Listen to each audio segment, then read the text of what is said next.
This is landscape in succession, cultural impact from glacier to managed plan.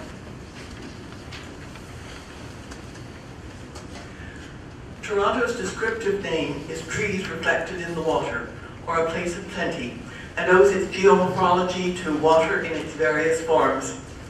The first was the water's crushing weight as a glacier higher than the CN Tower, deeply compressing the earth, which continues to rebound, and the glaciers retreat northwesterly, scouring a path of ravines and valleys, leaving sand and aggregate deposits atop the shale and limestone of the compressed bedrock.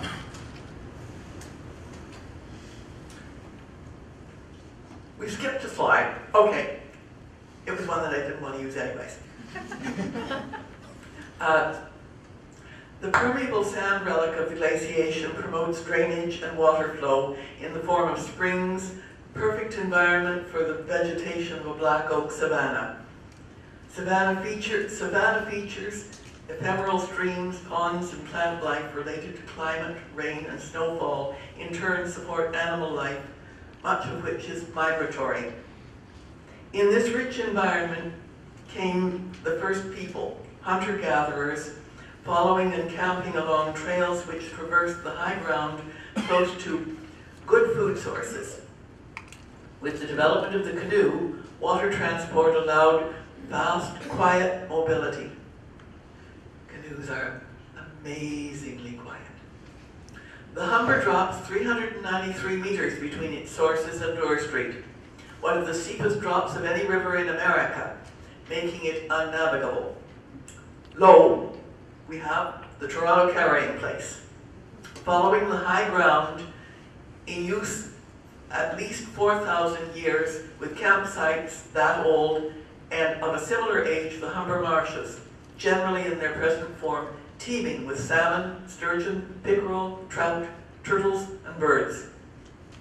The Iroquoian human population, patron, neutral, Huron-Wendat, and the later farmer traders, Senecas of the Five Nations Confederacy, made their footprint with fishing the marshes, with hunting, and in the last millennium with slash-and-burn agriculture. For the trade route between the Gulf of Mexico and the North Shore copper mine, this was a major link funneling through the portage here or in the east being the Don or the Rouge. The First Nation population by 1700 was Anishinaabe, Mississaugas, who came south, naming the Humber's portage Cobichinock, leave the canoes and go back. It was from them that the British made the 1787 and 1805 Toronto purchase of the local land, but much more importantly of the carrying place, the roadway from Humber Bay to Penetanguishene, inland and safe from American marauders.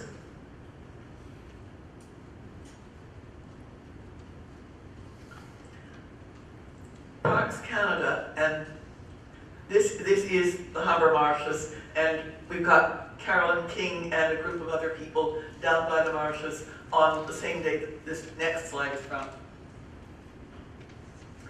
Parks Canada and the Canadian Heritage Rivers Board recognized the Humber's importance in the historical development of Canada as a nation.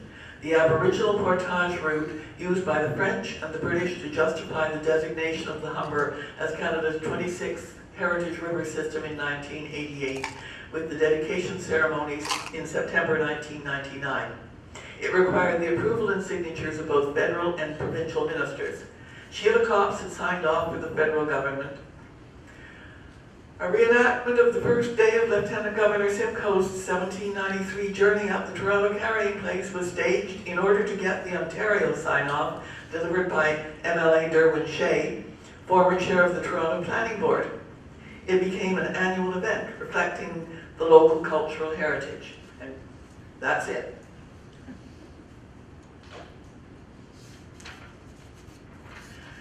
Perceived as invaluable by the French entrepreneurs and explorers of the 17th century and by those who remained after the fall of Quebec, The site at the foot of Riverside, overlooking the marshes, was the location of Fort Portneuf, the second Toronto trading fort, and later the homestead site of Jean-Baptiste Rousseau and family. Here we have Riverside Drive in 1913, 120 years after Elizabeth Simcoe's description of her ride up the same trail on September 4, 1793. Mrs. Simcoe wrote on Wednesday, September 4th, "I rode to St. John's Creek.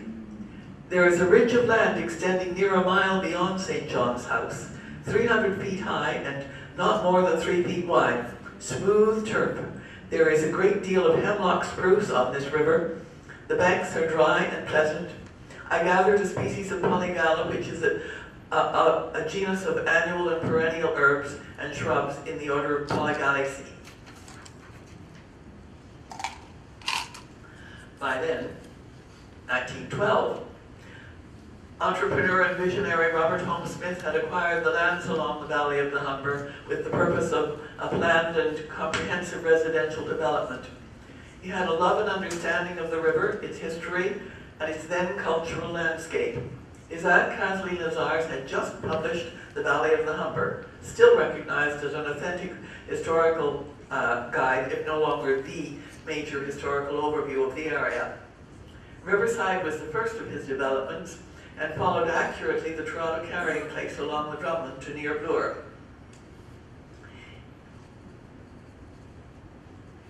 It was footprint development, planned roads with meanders and house sites with specified individual setbacks so that each had a front and side exposure. You bought his concept or he did not sell to you. It was a Holmes Smith build or your design had to be approved by him and his company, and trees and ravines were not to be disturbed. 50 years was the maximum that he could place on title, but was enough to instill a community atmosphere, a cultural landscape protection, and to avoid a uniform bylaw streetscape. And these are two aerial views.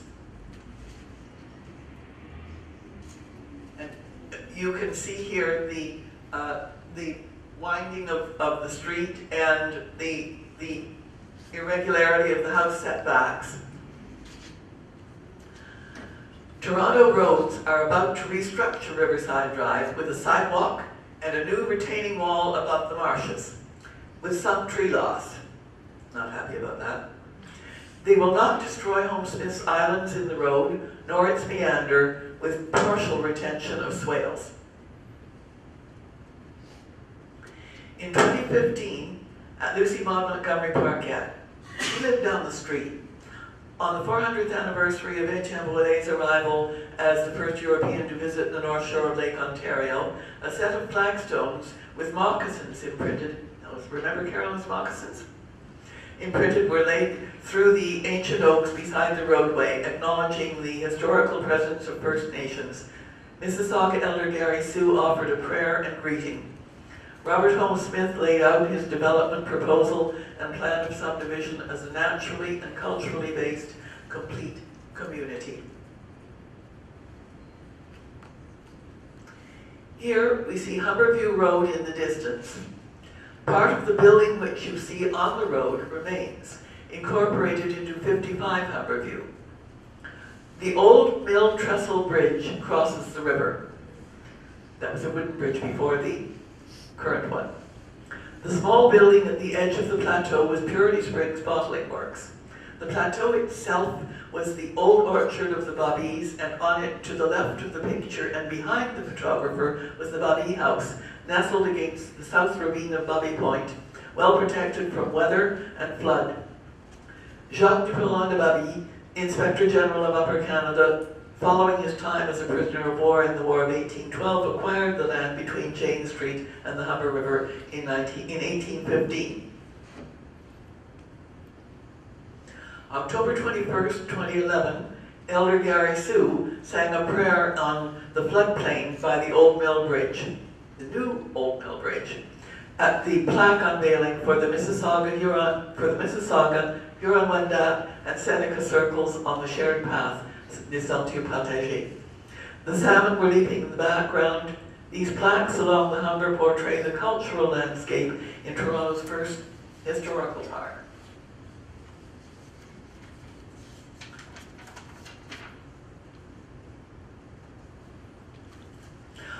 Homesmith's Bobby Point development occupies what was a sunken island in Ice Age Lake Iroquois. The entire area is registered as of archaeological significance. It contains the Seneca village of Tayagon from the mid-1600s. Tayagon means where it crosses the river. The high ground of Bobby Point is bracketed on the south by the graduated ravine slope and plateau at Humberview, leading to the Old Mill Bridge, and on the north by the ravine slope of Old Dundas Street from 1793, leading from the Davenport Bridge down to the site of the former 1811 bridge crossing, washed out by Hurricane Hazel in 1954. A steep and defensible vantage, this view from Bobby Point Peninsula is of the only two places where it was possible to cross the river. This plaque at the junction of Bobby Point Road and Bobby Point Crescent was unveiled by Percy Robinson in 1948 and erected by the York Pioneers Historical Society, York Township Council, and the York Township Board of Education. The remainder of the site is comprised of the tennis courts and community clubhouse, which was part of Homesmith's development. It was from here that René Roman Cavalier de La Salle departed on one of the three most important voyages of exploration in North American history. He wrote, "Pour reprendre la suite de mon voyage, je partis l'an passé de Tayagan et arrivé le 22 août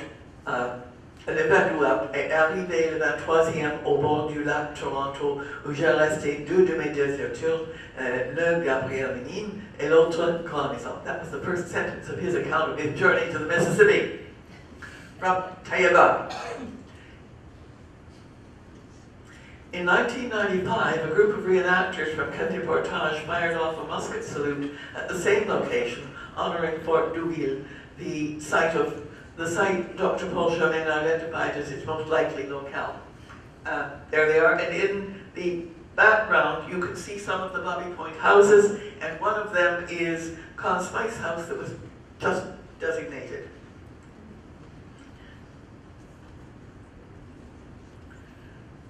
To the south, Bobby Point Crescent curves away in 1912. That's what it looked like then, providing for Robert Homesmith's future carefully sited homes, now existing as he dreamt. Midway along it, about a decade ago, a Seneca woman's burial from 1660 was found completely intact. At the bottom of the steep ravine, almost below it, on Langmuir Crescent, was the Bobby house I spoke of earlier. And the older one of those is Raymond Bobby. He was Jacques' son, and he was one of the little gang that threw Mackenzie's type into the harbor. Nearby here, in the park at the bottom of Raymond Avenue steps and adjacent to Humberhouse Boulevard, is the National Sites and Monuments Board plaque commemorating the Toronto Carrying Place. Out on James Street, the 5th concession, are Homesmith's Bobby Point gates, the entrance to Bobby Point Road. They are seen here in 1912, before one Bobby Point Road was built. Kathleen Lizars listed it as her residence in 1913 on the membership list of the Toronto branch of the Canadian Women's Historical Association. These were the babes that originally saved Fort York. Bobby Point is currently approved as a Heritage Conservation District study area.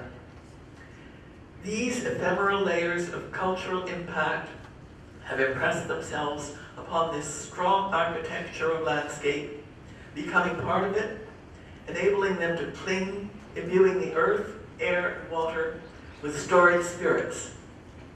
This coherent collection of sites have been protected by Homesmith's vision and sense of place, respect for Mother Earth, and space for the eye to stare into.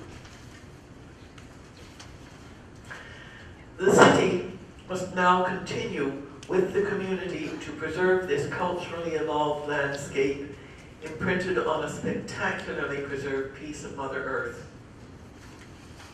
I have one more little piece to add. In May of 1997, Metropolitan Toronto proclaimed a series of 150 ancient oak trees along the carrying place between the foot of Riverside and Dundas Street to be a grove named with the permission of the Mississaugas of the New Credit First Nation, the Tubananiquay Grove. Tubananiquay was the daughter of Wabanose, chief of the Mississaugas at the time of the Toronto Purchase, and mother of Peter Jones, the chief who moved them to New Credit. Thank you.